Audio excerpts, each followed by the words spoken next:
وسلم علی سیدنا و مولانا محمد رسولہ النبی الامین المکین الحنین الکریم الرؤوف الرحیم اما بعد فاعوذ باللہ من الشیطان الرجیم بسم اللہ الرحمن الرحیم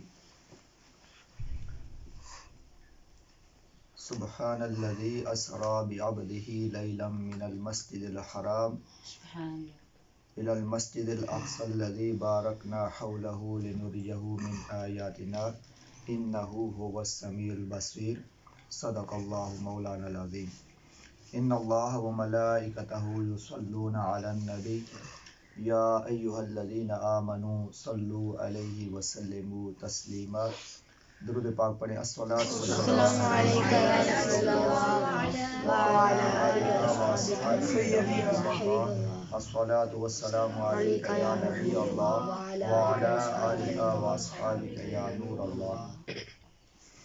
آج ہم آقا علیہ الصلوۃ والسلام کے سفر معراج کے حوالے سے جمع ہیں۔ اللہ رب العزت کی بارگاہ میں دعا ہے کہ اللہ تعالیٰ ہمارا بیٹھنا اپنی بارگاہ میں قبول و منظور فرمائے، آمین۔ اللہ پاک نے اپنے محبوب کو جو معراج کروائی، ایک ہوتی ہے کہ دعوت دینا، کسی کو دعوت دے دینا، جس طرح آج آپ کو دعوت ملی کہ آج عشاء کے بعد محفل ہے تو آپ آ جائیں، ایک ہوتی ہے یہ دعوت، اور ایک ہوتا ہے کہ کوئی سواری بھیجنا، یہ اور پروٹوکول ہے کہ سواری بھیجنا کہ جا کے اس کو لے آئیں، اور ایک ہوتا ہے کہ سواری بھی بھیجیں اور اپنا نمائندہ بھی بھیجیں، اپنا جو خاص نمائندہ اس کو بھیجیں اور پھر اس کو دے جائیں۔ تو یہ 3 دعوتیں ہوتی ہیں۔ تو یہ جو ایک دعوت ہے جو سفر معراج، جو آقا علیہ الصلوۃ والسلام کو یہ ایسے دعوت نہیں بھیج دی کہ میرے محبوب آپ کو دعوت ہے آپ آ جائیں، ایسا تو نہیں ہوا۔ اور ایک ہوتا ہے کہ یہ بھی نہیں ہوا کہ جبرائیل کو بھیج دیا یا صرف سواری کو بھیج دیا کہ براق کو بھیج دیا کہ آپ میرے محبوب کو لے جائیں، نہیں۔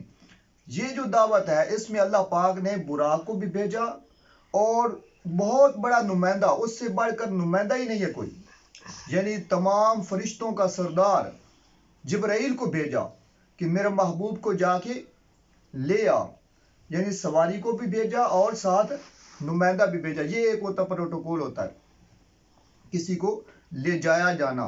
تو آقا علیہ الصلوۃ والسلام کو اس پروٹوکول کے ساتھ معراج ہو رہی ہے۔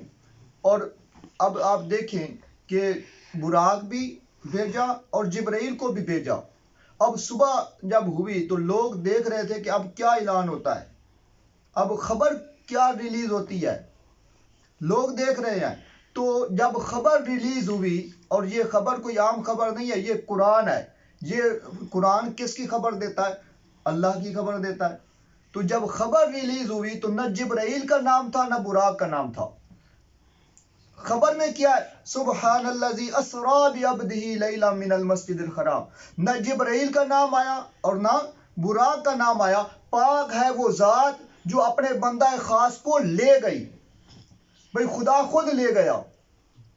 اب یہ خبر ریلیز ہو رہی ہے کہ اللہ تعالیٰ پاک ہے وہ ذات جو خود لے گئی اپنے محبوب کو مسجد حرام سے مسجد اقصیٰ تک، اور مسجد اقصیٰ سے پھر سدرۃ المنتہا تک، اور پھر سدرۃ المنتہا سے ثم دنا فتدلی تک، پھر کعبہ قوسین و ادنیٰ تک، تو خود لے گیا۔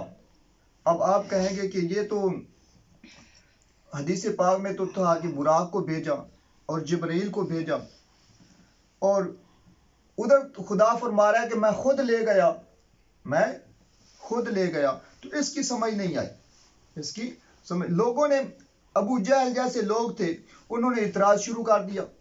اب آقا علیہ الصلوۃ والسلام مسجد نبوی میں بیٹھے ہوئے ہیں اور صحابہ کرام بیٹھے ہوئے ہیں، اور آقا علیہ الصلوۃ والسلام یہ جو معراج ہوئی اس کا ذکر فرما رہے ہیں، جو معراج النبی ہوئی اس کا ذکر فرما رہے ہیں کہ میں سدرۃ المنتہا پر گیا، میں نے قبر کو، میں نے جنت کو دیکھا، میں نے دوزخ کو دیکھا، تو یہ سارا بیان فرما رہے ہیں صحابہ کرام میں.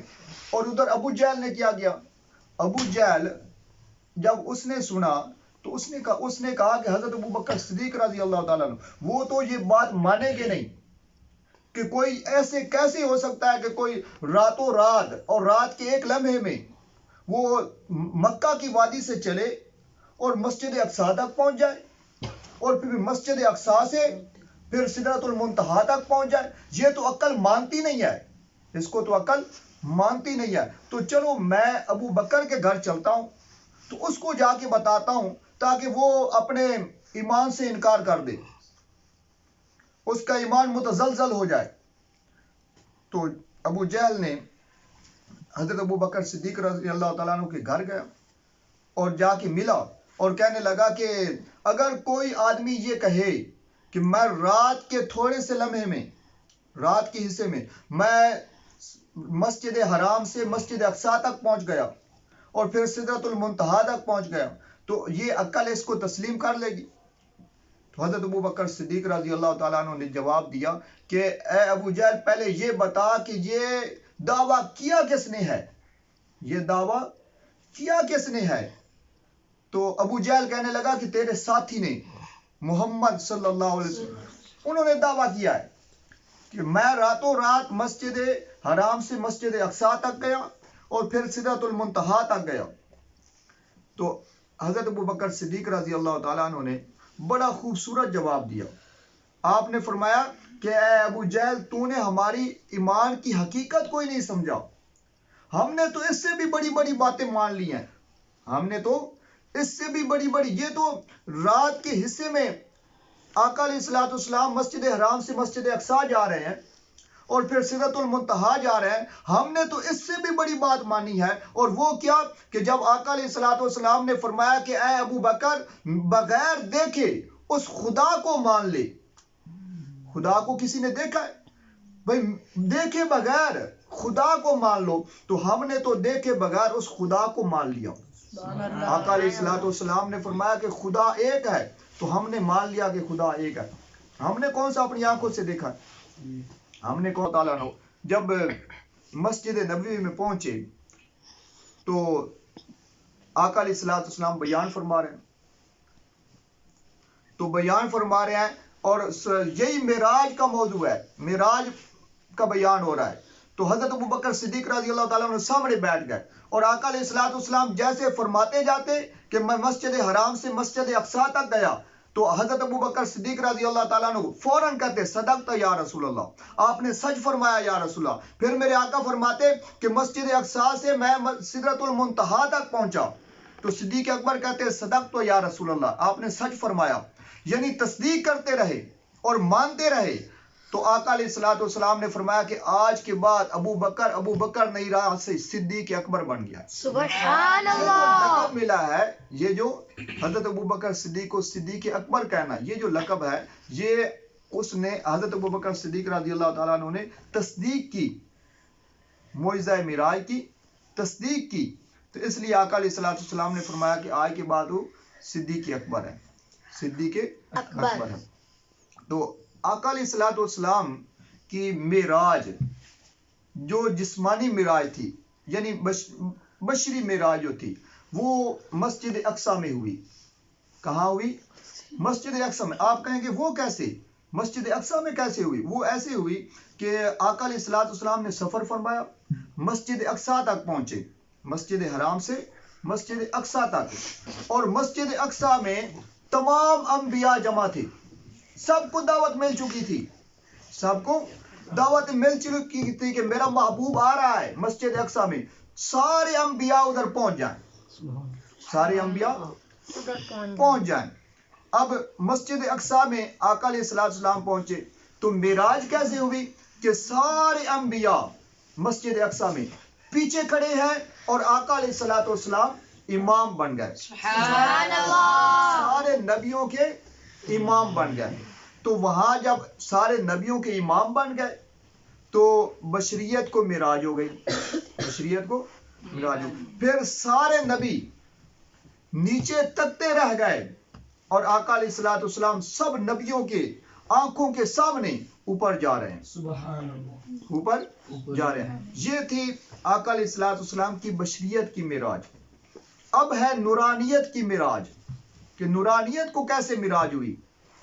اب فرشتوں نے عرض کی کہ باری تعالیٰ وہاں تو سارے نبیوں کو آقا علیہ الصلوۃ والسلام کا دیدار ہوا، آقا علیہ الصلوۃ والسلام نے نماز پڑھائی، تو ایک وقت لگا تو سارے نبیوں نے دیدار کیا، سارے نبیوں نے آقا علیہ الصلوۃ والسلام کا دیدار کیا اور جی بھر کر دیدار کیا۔ ہم بھی دیدار کرنا چاہتے ہیں، لیکن یہ تو آقا علیہ الصلوۃ والسلام تو جس سواری پر سوار ہیں براق، وہ تو ہم دیدار کر ہی نہیں سکیں گے، وہ تو تیزی سے گزر جائیں گے، تیزی سے اوپر گزر جائیں گے۔ تو ہم بھی دیدار کرنا چاہتے ہیں، کیوں؟ اس لیے کہ ہم بھی درود پڑھنے والے ہیں، ہم بھی درود پڑھنے والے ہیں۔ اور یہ بھی حدیث پاک میں ہے کہ آقا علیہ الصلوۃ والسلام نے فرمایا کہ میں موسیٰ کی قبر سے گزرا، موسیٰ علیہ الصلوۃ والسلام کی قبر کے قریب سے گزرا، تو موسیٰ علیہ الصلوۃ والسلام کھڑے ہو کر مجھ پر سلام پڑھ رہے تھے، مجھ پر